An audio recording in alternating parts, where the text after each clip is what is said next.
Yo. Alright, we're here.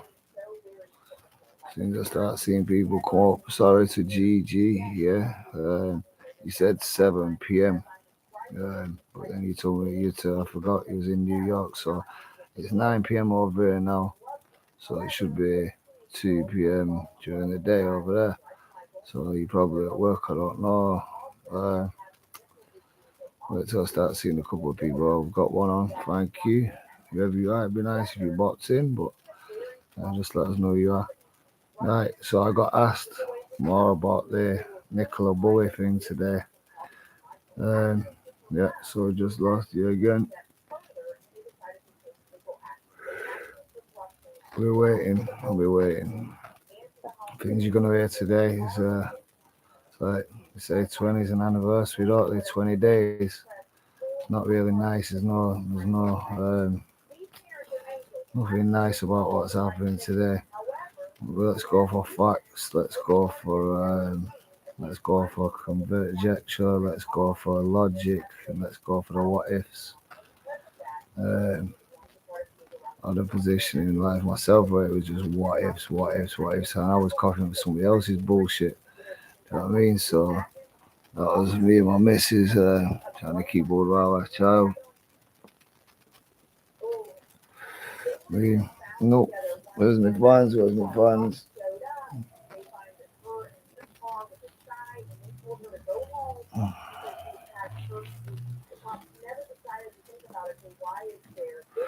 I could just keep smoking a joint while I'm waiting for you to over. For anybody who's like having a casual, quick browse, as in like sub yourself in. Yesterday I went on quite somewhat about the fact that the Lancashire police had just turned around and said basically that she was an alcohol abuser who may have lapsed and relapsed, or lapsed and or relapsed, whatever, you know what I mean? It says it on the tin, really, yeah. He gives you give somebody a bit of a bad name. Why on earth would they do that? I brought that up a lot yesterday and could see it fluctuating in between. I had a good few viewers and then not so many. But yeah, you're going to get a lot more today. I've had a good look at it, and I will be stopping some ways through, to go for stuff that you put through on questions. Don't know. Basically, these are notes that I've been writing, and that, little short notes. Right, if your disappearance was something that you planned, i.e., it was a planned sabbatical to disappear, it was planned to you, then it couldn't be, it would be then non-suspicious. Do you know what I mean? Because you've given an idea. There could be suspicion line if you've not told anybody about that you're going to do it, but it's not suspicious if somebody maybe had an idea. I don't know, but ideas are only ideas out there. So, right, if it was planned for you, then it's your business. But you would have thought now that if Miss Bullet was, she was worried and she'd seen the amount of stuff that's coming over, then she'd definitely be here now saying that don't worry, I'm all right. At least I would have thought, unless she's in a really bad place in life. But at the bad place, I'd say at the minute, and I'm sorry to say this, it sounds bad, doesn't it? You'd say 5 to 7 days. With a child, it's immediate, but with somebody, especially as the police said again, about the alcohol thing and they said specific other stuff. I think they were going to be looking at drugs or ex-partners who were vile to whatever. Do you know what I mean? But yeah, there's obviously an element of suspicion towards it. They've checked vans, they've checked this, they've checked that. So anyway, it could be a false imprisonment, a kidnap. They may have reason to believe that she's still alive. We don't know. They've not told us enough. But if you've been gone longer than, say, like 5, 7 days, yeah, and not made any contact, you're either a tight bastard because you're not telling anybody, or, you can't do. And then the other thing is that, like, when somebody's been gone for, then you have to start going into years and years and all that. It gets to 10 years where you can legally declare somebody dead. And then then you've got to go to 20 years until they're actually yes, they are dead. Do you know what I mean? But it could be somebody just living off the grid somewhere. I mean, Jesus Christ, half my life's off the grid. Well, I'd like to think so, but computers make it not that way. So, I don't know. Where on earth is she? Why has she not got him to prove anything? And I think that the police holding so much back, they've done so very poorly, not letting us know.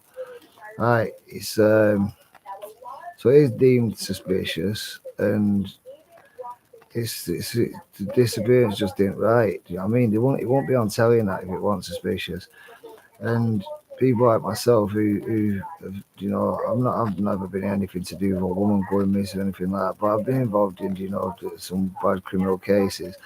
And I don't know, you just know that. So if somebody ain't come back to me in 2 or 3 days saying my missus went missing, I mean, we have some of the worst arguments, but I can always find out where she is or vice versa. Do you know what I mean? So we know what's going on. You just get that feeling as well with somebody you love, I suppose. Never loved anybody before, but this time I seem to feel where she just, if she's alright, she's wrong. I don't know. I don't know. I'm a psychic. I don't know. I'll try and find out of my psychic self. Anyway, so let's just say this looks bad. So, anyone remember Ian Huntley coming out? The school caretaker, he come out when Holly and Jessica were missing. He comes out and tells you a million different reasons why he wouldn't know where they are and blah blah blah. Now that obviously saying that his body language, which I'm not a master of, but I've done a psychology doctorate. But I don't think that makes me anything that should be able to tell. It's just that I might pay a bit more attention. But anybody could tell that he was dodgy as fuck straight away. We all knew it. Oh, I don't know. I'm just gonna wait till some people start logging on, because at the end of the day, I'm not sitting there talking a lot of shit to nothing. So when I start seeing people bob up, the second you bob up, put your name up so I can at least say hello to you.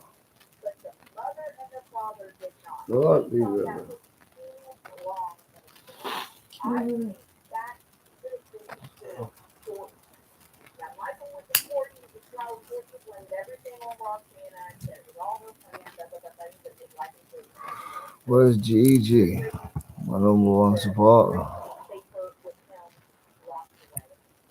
Just be thinking about patching yourself as well.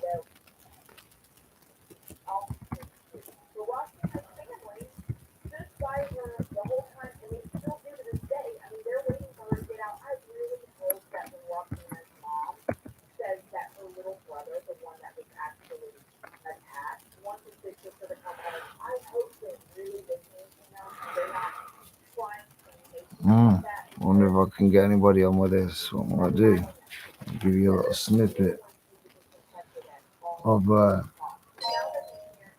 not something proper Oldham. Let's have a look through. So these are some of the stories that you're gonna get, but you ain't getting them in total now.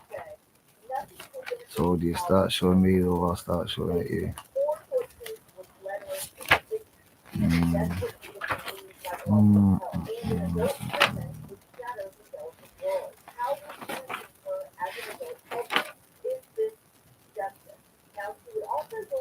Right. That's it coming off.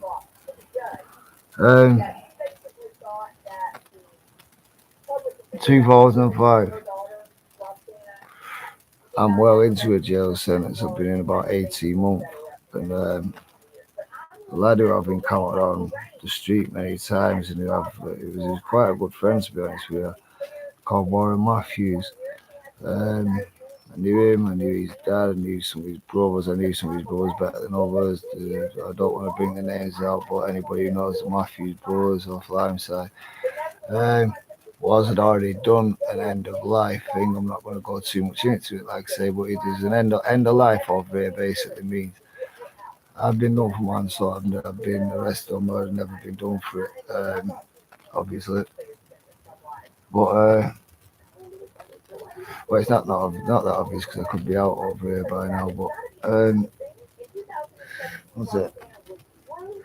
Yeah, I was putting on some stuff like that, and what happens is you get something called an end of life clause where the person's actually died. You know they died. Um, there's just no, you haven't found a body yet.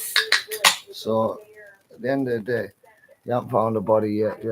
How can you definitively say? But then there's things like brain matter and stuff like that found in places. You don't get brain matter coming out unless somebody took a really, really bad knot to the head and there's like a nosebleed and they've got a small amount of blood coming out.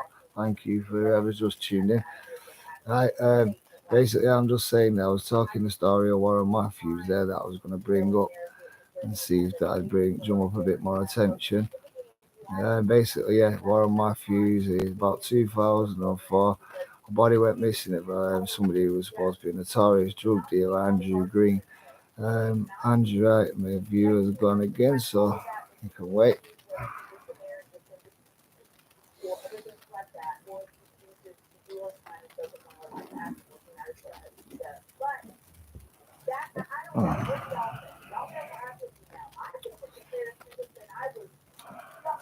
I mean, told you all last night. I've got a like already. Thank you. I was giving it a like. No, I don't know. I might be of the opinion that probably is my missus over there. Oh, miss. Oh, right. So I've got another viewer just popped up nice and tidy. Right. Viewer, could you please tell me, do you want Nicola Bulley stuff or do you want to hear about a different Oldham? Do you want to hear about an Oldham crime? He disappeared again.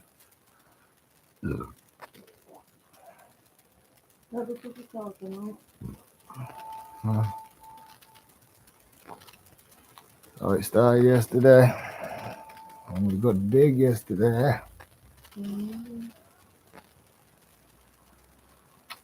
So, yeah.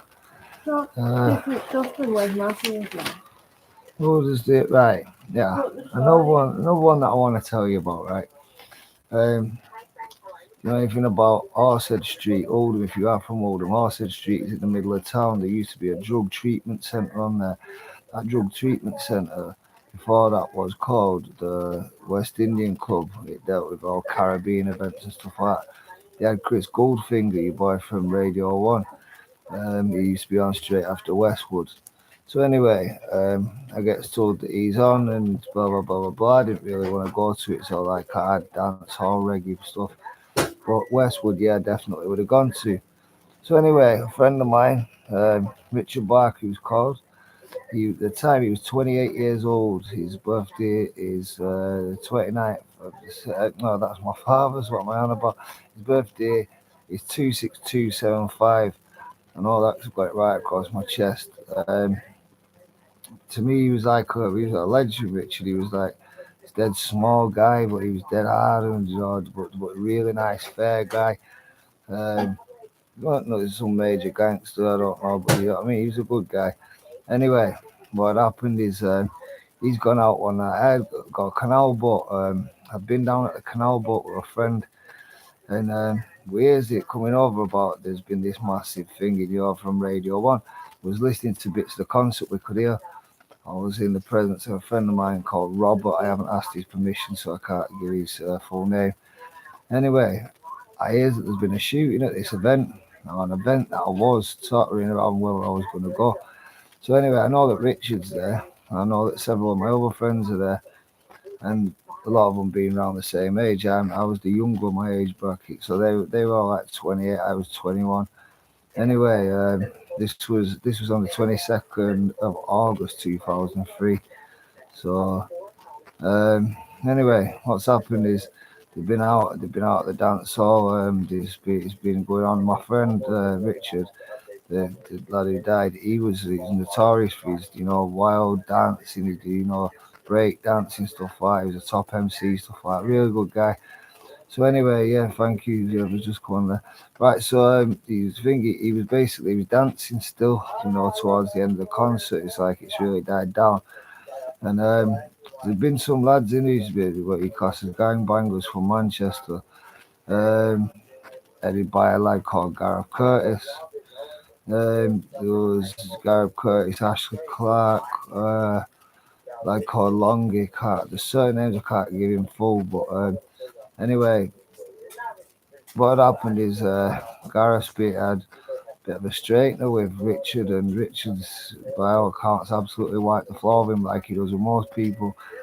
God bless him. But anyway, this gang guy's not took it too happily, so what he's done is he passed the gun to Terry Pigott. He said he was then like 70. Take it and make sure you fucking light him up, basically. So he's got it. The boys held his hand out. Like, no, do you know what I mean? I'll fight you. But it's hit him here. The palm of his hand. Shot right down his body. Bounced about inside of me. Right mess with his organs. So then 40 odd minutes later, we're still waiting for an ambulance, which would have been near where Rock Street Chemist is at the top. It was up there, and they blocked it off with police lines, so they won't even let the ambulance in because they were saying they had to do a clean sweep of firearms. Now, pretty much, I'm telling you all the whole story here, so listen, there's a snippet, just get ready for the full story. If people continue to get yourselves back up on there, and it's like, I'm getting you, then I'm losing you, then I'm getting you, I'm losing you, just come back, and you're going to hear something proper. What you need to see, there's a comment box over there. Tell me what you want to hear.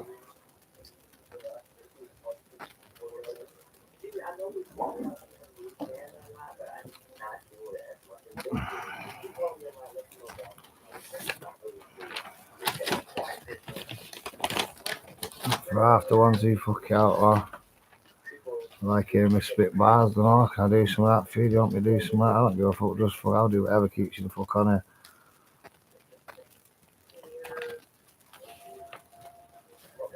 Everything we can't see you as well, babe. That's lighting, isn't it? Yeah. If you want to see me, you can see me, but No, we're lighting on it.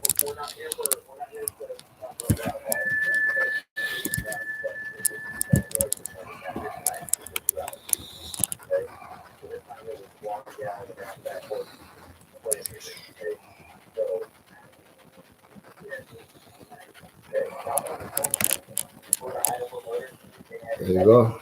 That's what you want, something funky. You got something funky now. Guy all dressed in black.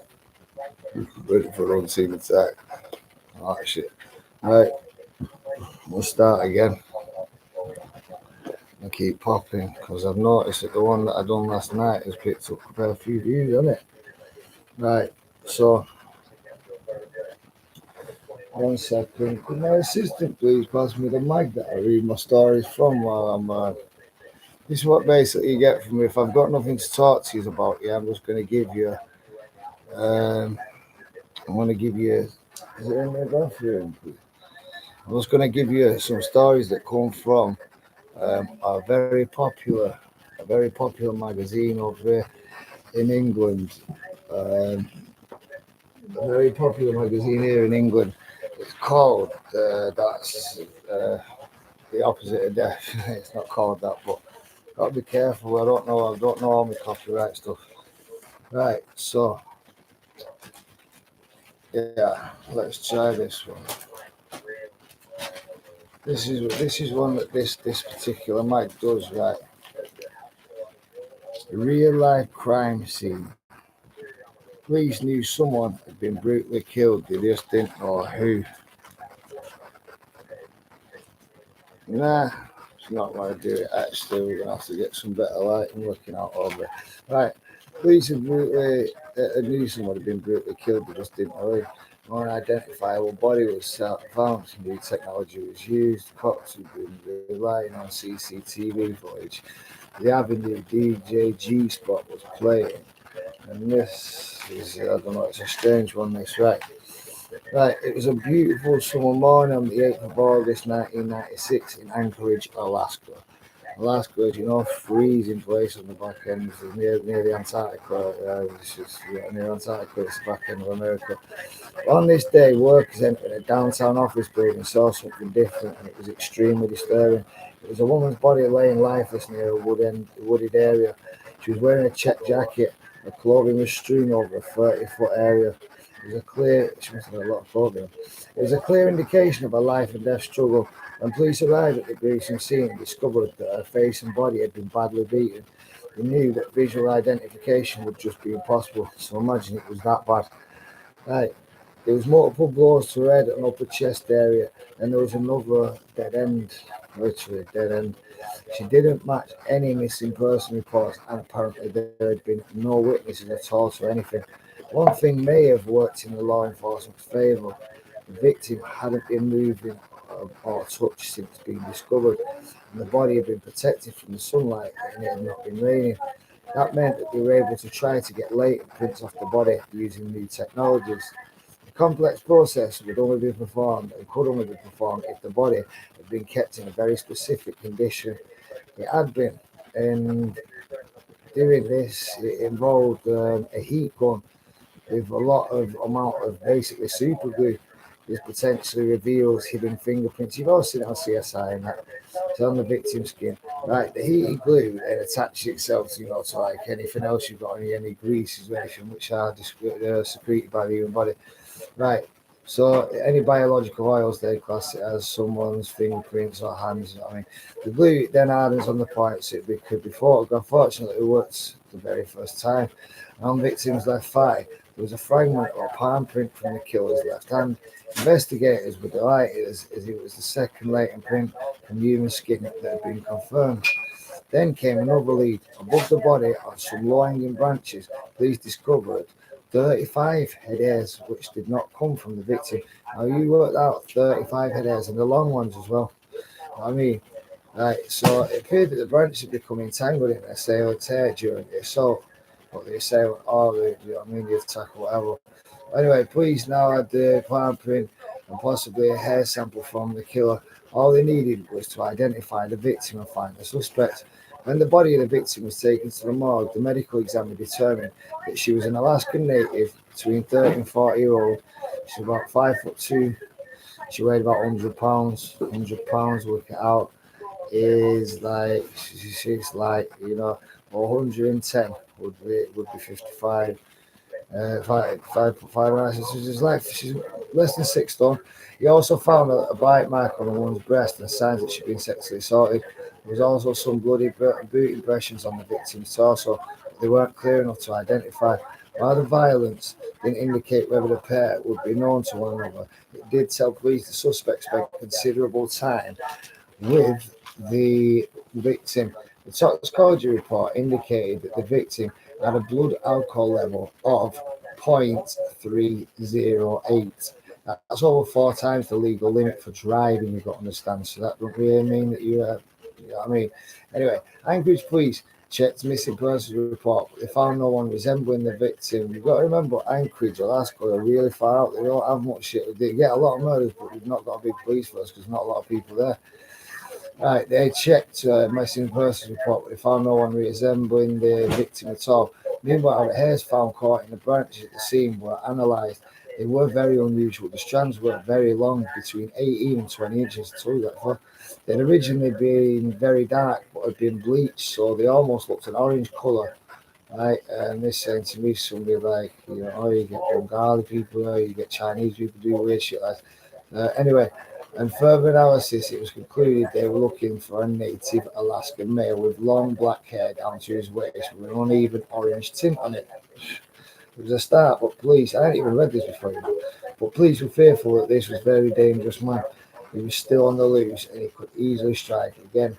Since the victim had a high alcohol content at the time of her death, police canvassed the bars in downtown Anchorage. Good on you.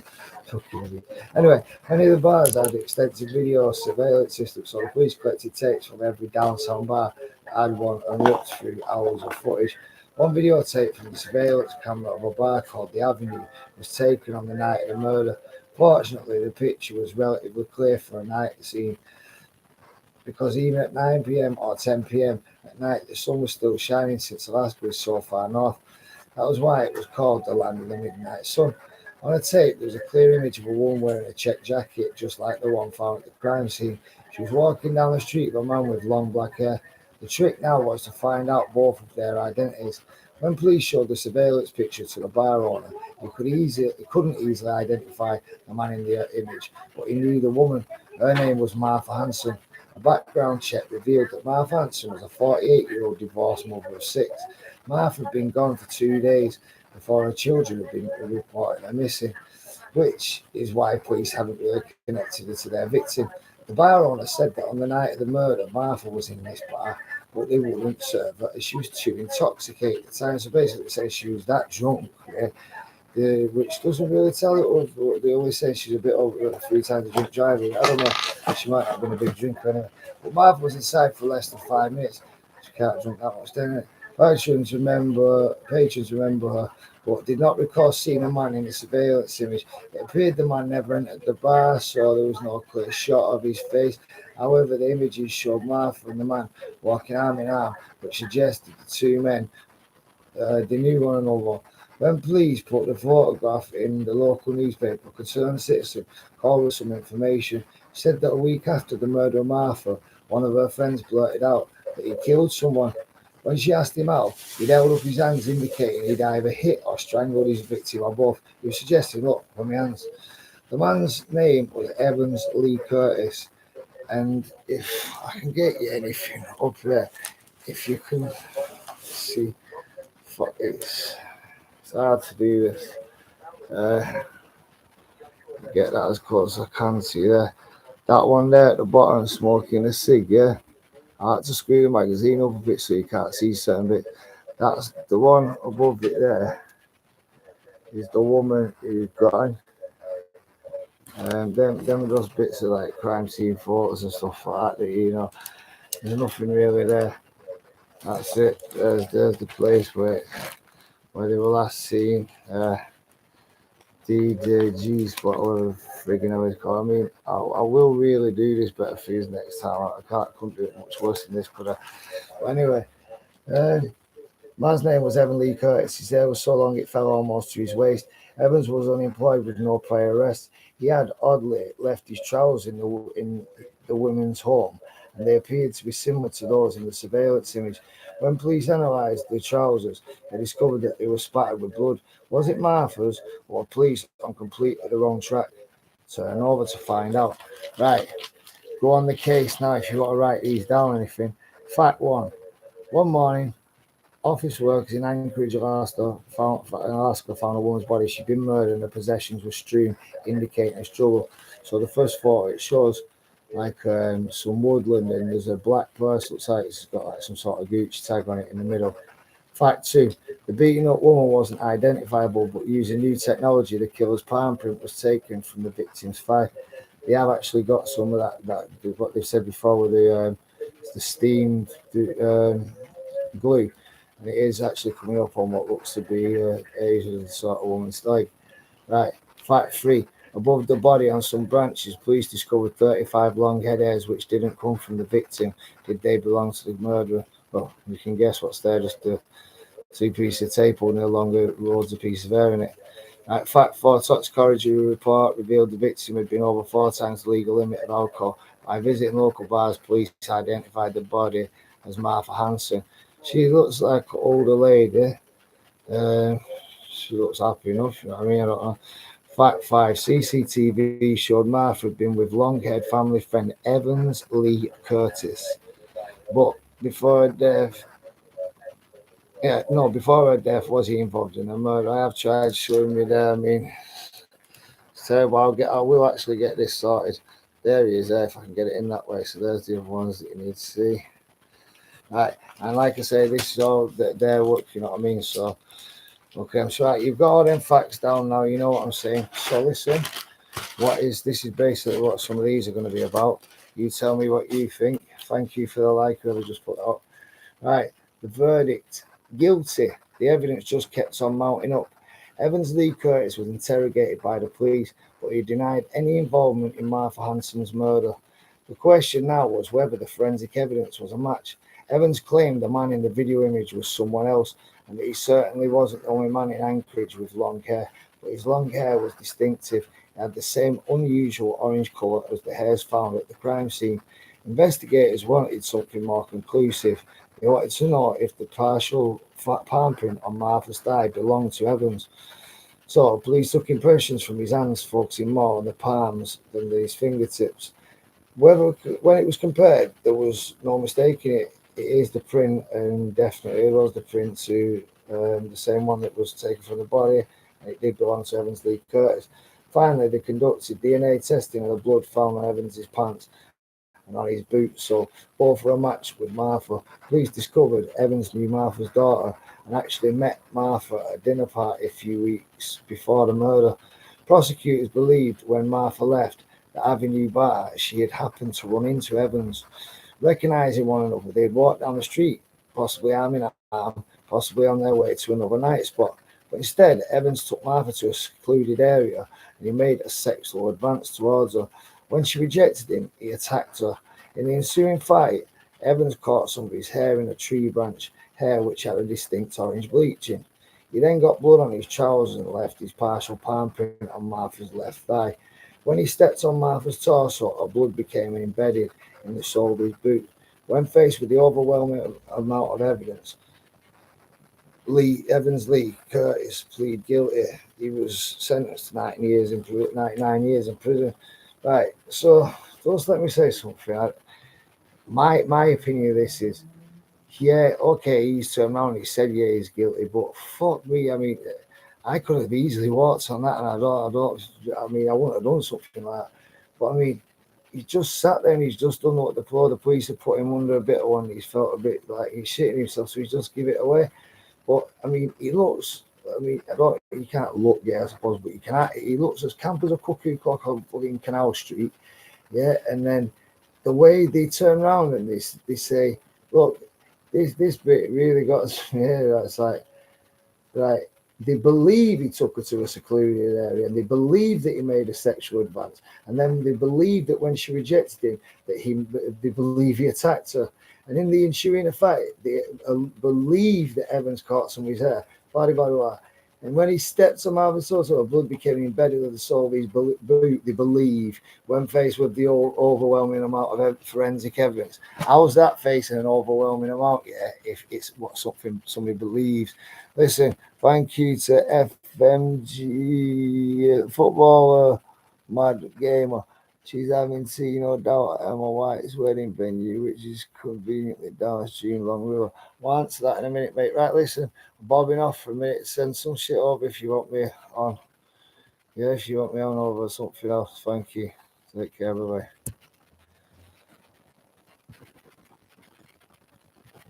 bye.